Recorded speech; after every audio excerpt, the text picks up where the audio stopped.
hello viewers মই Google বয় আপোনালোকে চাই আছে গুগল বয় ইউটিউব চ্যানেল আমি সদায় দেখি থাকো যে ৰাতিপুৱা আৰু সন্ধিয়া যে সূৰ্যৰ ৰং ৰঙা দেখি আসলতে এইবিলাক কিয় হয় যদি আপুনি এনেকুৱা ভাবিছে বা এনেকুৱা প্ৰশ্ন আপোনাৰ মনলৈ আহিছে তেনেহলে অকনো স্কিপ নকৰাকৈ ভিডিওটো সম্পূৰ্ণলৈকে চাওক আশা কৰো বুজি পাব বলক ভিডিওটো আৰম্ভ কৰো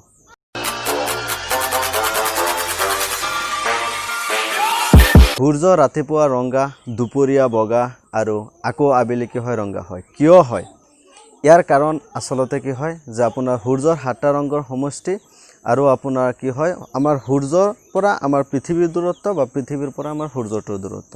কি হয় যেতিয়া আমি জানো যে যেতিয়া সূৰ্যৰ সাতটা ৰঙৰ সমষ্টি একেলগে আহি আমাৰ পৃথিৱীখনত পৰে জানো সূৰ্যৰ সাতটা ৰঙৰ সমষ্টি যেতিয়াকে কি হয় সূৰ্যৰ পোহৰটো সিধাকে পৰে মানে আমাৰ পৃথিৱীৰ ওপৰত সিধাকে পৰে তেতিয়া পোহৰৰ এটা ধৰ্মই হ'ল যেতিয়া সিধাকে পৰিব সাতটা ৰঙৰ সমষ্টি একেলগে পৰে সিধাকে পৰিলে আকৌ সেই একে ৰাস্তাৰে পোহৰটো ঘূৰি যায় আকৌ কি হয় কম্বিনেশন অফ 7 কালাৰ সাতটা ৰঙৰ সমষ্টি একেলগে কি কয় বগা ৰঙৰ ৰূপ দিয়ে আৰু দুপৰীয়া যাৰ কাৰণে কি আমি বগা দেখো সূৰ্য ৰং কিন্তু আবেলি আৰু ৰাতিপুৱাকে কি হয় ৰাতিপুৱা আৰু আবেলি আমাৰ সূৰ্যটো কি হয় আমাৰ পৃথিৱীৰ পৰা বহুত দূৰত্বত থাকে ঠিক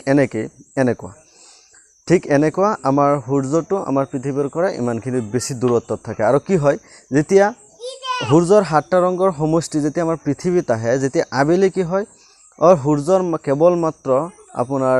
সাতটা ৰঙৰ সমষ্টিৰ পৰা দুটা ৰঙে একেবাৰে বেছি ৱেভলেন্থ মানে বেছি দূৰত্ব অতিক্ৰম কৰে আৰু সূৰ্যটো আমাৰ পৃথিৱীৰ পৰা দূৰত থকাৰ কাৰণে আবেলি আৰু সন্ধিয়াকে কেৱল মাত্ৰ দুটা ৰং আহি আমাৰ পৃথিৱীলৈকে পায় আৰু ৰঙা আৰু হালধীয়া যাৰ কাৰণে নেকি আমি সূৰ্যৰ ৰং আবেলি আৰু ৰাতিপুৱাকে ৰঙা দেখো আশা কৰো ভিডিওটো সম্পূৰ্ণলৈকে বুজি পাইছে যদি বুজি পাইছে ভাল পাইছে তেনেহলে আপোনালোকৰ এটা অনুৰোধ মোৰ চেনেলটো সাবস্ক্ৰাইব কৰক লাইক কৰক এটা কমেন্ট কৰক যাতে